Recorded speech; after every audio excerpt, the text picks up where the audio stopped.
Hey guys, Christiana here for Grospellier TV, and the 2008 $15,000 buy-in Bellagio Festa Al Lago Championship has just come to an end. Came down to heads up between Nam Lee and Bertrand Grospellier, but Grospellier came out on top, becoming one of the only 3 players who have an EPT and a WPT win.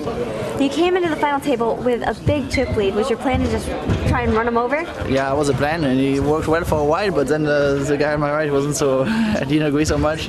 He won a coin flip and he started getting much more aggressive, so I had to slow down a little bit and wait for some good hands to validate him. And then he tried to make a play on me on that 10-10 deuce board, and it was a really big point I won there, so it gave me a huge chip lead again, and then I used it well, I think. Tell me about that hand with Odie, where you raised on the button, he re-raised and you pushed and he called. Tell me about your thinking behind doing that. Well, actually, I thought Odie had a much larger stack than Nam Lee, like he had about 3.8 million, and I raised 360 with my standard opening on the button.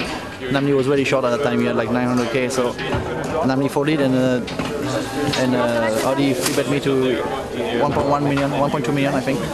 And that spot, I think if he folds, he still has 2.6, and I think the money pay jump was really big from third to second.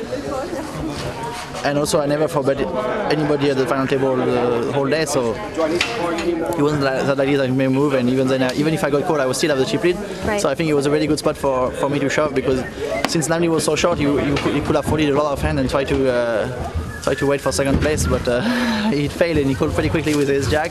But still, I was a 30% winner, and this time I managed to win the hand, because when I had a big chip lead, after I doubled up both my opponents. I would double up Nam Lee and Odie. I doubled up Odie with ace-4 against queen jack. So I think since I had so much chip lead, I knew I was bound to win some of these encounters, even if I'm behind sometimes. It makes up for all the times they fold exactly when I raise. So. All right, so when you took Odie out, you hit a deuce, and it stayed good, and you got heads up with Nam Lee, and you had such a chip lead, but he doubled up a couple times. Was there any point where you thought that maybe he could come back? Well, if he doubled up the last hand again, I guess it would have been really tough, because he's a very tough opponent and he doesn't give chips easily. And I never played heads up with him actually, so I didn't really know how to handle him, because yeah, he was free betting quite a lot, and he was very careful with his chips, not like other players. So.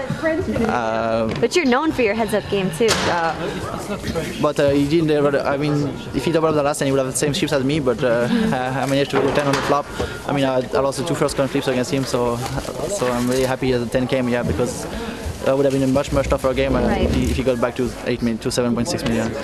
Well, I see that you have a lot of friends here. What are you guys gonna do tonight to celebrate? We're gonna celebrate for sure. I'm thinking my friend Roman, he knows where to go. We're gonna go to a nice restaurant and probably a nightclub and party all night, because I have to take a flight to Budapest tomorrow morning, so I don't think I'm gonna sleep now. Awesome. Well, you got $1.4 million to do it. Don't spend it all in one place. I'll try my best not to spend it all. Thank you. Thanks for tuning in, and I hope you enjoyed our coverage of the Festa Al Lago Championship event. I'm Christiana for Grospellier TV.